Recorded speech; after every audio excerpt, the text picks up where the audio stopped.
The first dish that we're doing is tuna, and we're using a typical New Zealand product, which is kelp, a type of seaweed which is harvested from the beach. So we're going to take our tuna loin and roll it in the kelp.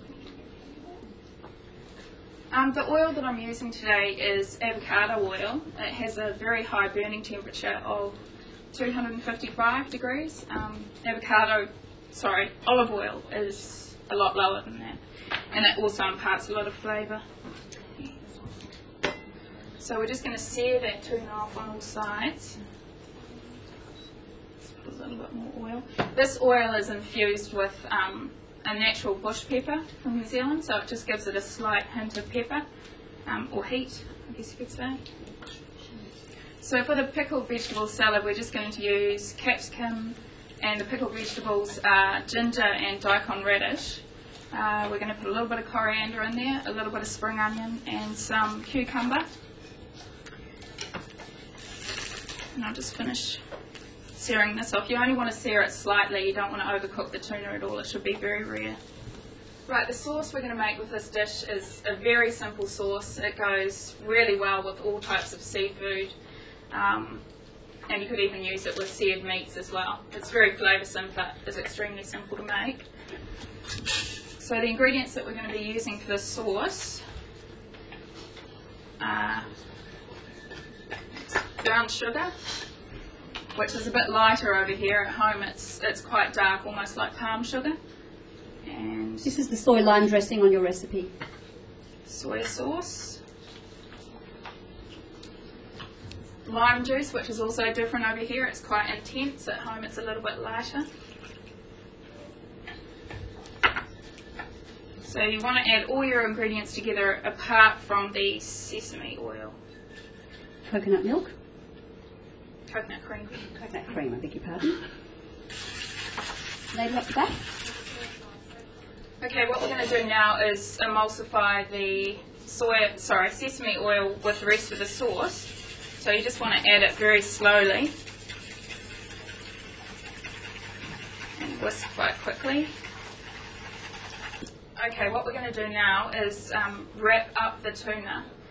Obviously you do this quite far ahead of time, and you wouldn't season the tuna until you'd unwrapped it, otherwise all the moisture will come out of it.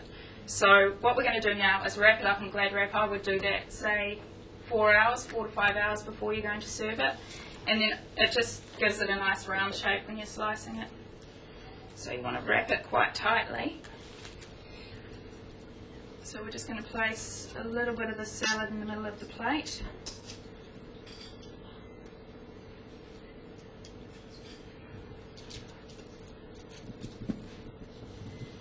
And then we will take our tuna that has been in there for 4 or 5 hours out of the fridge over the salad and around the dish.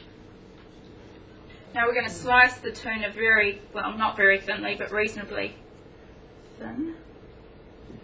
Remembering to remove the plastic. Remembering to remove the Glad wrap, of course. It's always a good thing to point out. Yes.